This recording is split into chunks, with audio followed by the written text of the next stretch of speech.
Michael जॅक्सनला 150 वर्ष जगायचं होतं. कोणाशी हात मिळवायचा तर तो आधी हातात मोजे घालत असे. जेव्हा त्याला लोकांमध्ये जावं लागत असे तेव्हा तो तोंडावर आधी मुखवटा म्हणजेच मास्क घालत असे. त्याची काळजी घेण्यासाठी त्याने त्याच्या घरी 12 डॉक्टर नियुक्त केले होते. हे डॉक्टर त्याच्या केसांपासून ते अगदी पायाच्या नखापर्यंत सगळ्या अवयवांची रोज तपासणी करत असत. त्याचे जेवण खाणं प्रयोगशाळेत तपासल्यानंतरच त्याला खायला घातले जायचे. त्याच्याकडून व्यायाम करून घेण्यासाठी 15 लोक तैनात असायचे. मायकल जॅक्सन गोरा नव्हता. त्याने 1987 मध्ये प्लॅस्टिक सर्जरी करून घेत आपली त्वचा गोरी केली होती. गोरा झाल्यावर त्याने आपले काळे आईवडील, काळे मित्र यांना सोडलं आणि गोऱ्या आईवडिलांना भाड्याने घेतलं. मित्र जवळ केले तेही त्यांचा गोरा रंग बघूनच. लग्न केलं तेही गोऱ्या मुलींसोबतच. 150 वर्ष जगण्याचं उद्दिष्ट ठेवलेला मायकल नेहमी प्राणवायूच्या बिछाण्यावर झोपत असे. त्याने स्वतःसाठी शरीराचे अवयव दान करणारे दाता तयार ठेवले होते. त्यांचा खर्च तो स्वतः करत असे. म्हणजे गरज पडल्यास मूत्रपिंड, फुफ्फुस, डोळे किंवा इतर कुठलेही अवयव हे दाता येऊन त्याला देऊ शकतील. त्याला वाटायचं की तो पैसा आणि आपला प्रभाव यामुळे मृत्यूलाही चकवा देईल, पण हे शक्य झालं नाही. आणि 25 जून 2009 या दिवशी त्याची हृदयगती बंद पडू लागली. त्यावेळी त्याच्या घरी 12 डॉक्टर होते, पण कोणीही परिस्थिती सावरू शकलं नाही. हे बघता शहरातील सगळे डॉक्टर त्याच्या घरी जमा झाले. या सगळ्यांनी प्रयत्न केले, पण कोणीही त्याला वाचवू शकलं नाही. त्याने 25 वर्ष डॉक्टरांना विचारल्याशिवाय कधीही काहीही खाल्लं नाही.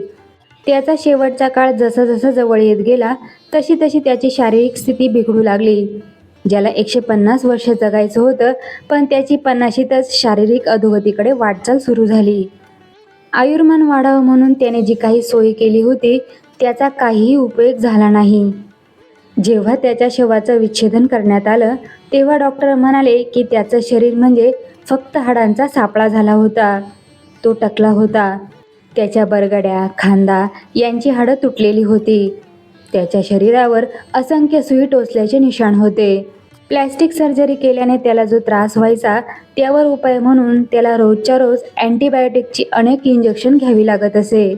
मायकल जॅक्सनची अंत्ययात्रा 250 कोटी लोकांनी थेट प्रक्षेपणात पाहिली. ही आत्तापर्यंतची थेट प्रक्षेपणात सर्वात जास्त पाहिली गेलेली घटना आहे. मायकल जॅक्सन याच्या मृत्यूच्या दिवशी म्हणजे 25 जून 2009 या दिवशी दुपारी 3:15 वाजता विकिपीडिया, ट्विटर आणि AOLचं इन्स्टंट मेसेंजर हे सगळं क्रॅश झालं होतं. याच्या मृत्यूची बातमी येताच 8 लाख लोकांनी गुगलमध्ये मायकल जॅक्सन म्हणून शोधाशोध केली आणि ही शोध मोहीम फारच सुरू झाल्याने गुगलवर सगळ्यात मोठा ट्रॅफिक जॅम झाला आणि मग गुगलही क्रॅश झालं. त्यावेळी 2.5 तास गुगल बंद राहिलं. मृत्यूला चकवा देण्याचा ज्यांचा विचार असतो त्यांना मृत्यूच चकवतो हेच खरं.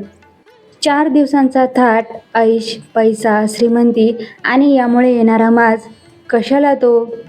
स्मशानात जाणार तेव्हा हाताची साधी मूठही रिकामीच असणार आहे. हे कधी समजणार लोकांना?